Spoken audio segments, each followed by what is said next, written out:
নমস্কার বন্ধুরা, welcome back to my channel Mili Saha. তোমরা সবাই কেমন আছো? আশা করি ভালো আছো, আমিও ভালো আছি। বন্ধুরা, আজকে রেসিপি পার্শে মাছ ভাপা। তার জন্য ভালো করে মাছগুলো ধুয়ে নিয়েছি।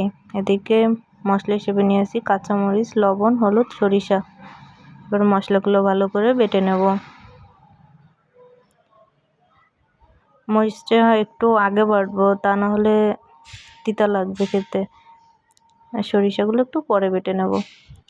মশলা বাটা হয়ে গেছে। এদিকে মাছ ভাজার জন্য লবণ আর হলুদ মাখিয়ে নেব।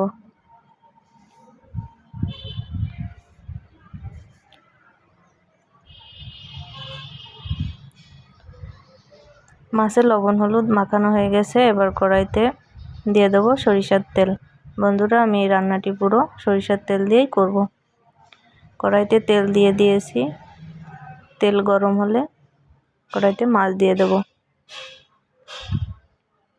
বন্ধুরা, তেল গরম হয়ে গেছে। এবার মাছগুলো একে একে দিয়ে দিচ্ছি।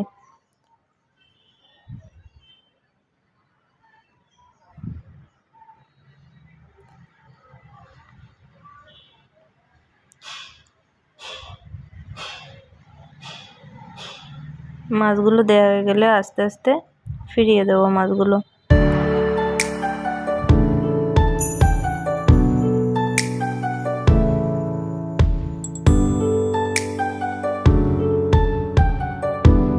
বন্ধুরা, মাছ ভাজা হয়ে গেছে। ভাজা মাছের ভিতরেই দিয়ে দেবো ঝোলের জন্য জল। জলটা অল্প পরিমাণেই দেবো, যেহেতু কোনো সবজি নেই, ভাপা করব, তাই জলটা একটু অল্প পরিমাণেই দেবো। জলটা দিয়ে মাছটা আস্তে করে নেড়ে দেবো। এবার ঝোলটা ফুটে উঠলে দিয়ে দেব পরিমাণ মতো লবণ হলুদ। লবণ হলুদ একটু কম পরিমাণে দেবো, যেহেতু সরিষা বাটার সময় অল্প একটু লবণ আর অল্প একটু হলুদ নিয়েছি, তাই পরিমাণ মতো দেব। বন্ধুরা, লবণ হলুদ দিয়ে দিলাম। এর মাছটা আস্তে একটা নাড়া দিয়ে দেবো। বন্ধুরা, এই যে বাটা হয়ে গেছে আমার সরিষা, কাঁচামরিচ, লবণ হলুদ। জলটা ফুটে উঠলে মশলাটা দিয়ে দেবো। মশলাটা দিয়ে দিলাম। মশলাটা দিয়ে বেশি সময় জাল করব না, তাহলে খেতে ভালো লাগবে না, তিতা তিতা লাগবে। মশলাটা দিয়ে 1-2 মিনিট জাল করে তারপরে দিয়ে দেবো একটু সরিষার তেল।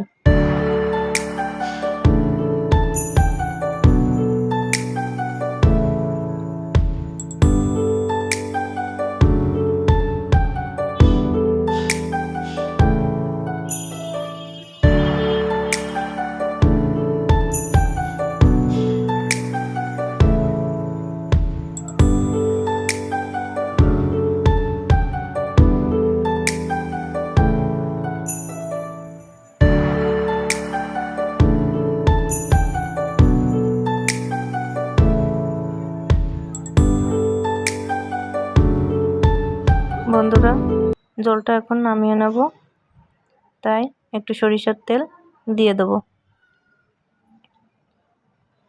তেলটা দিয়ে দিয়েছি, এবার একটু নেড়ে নেব।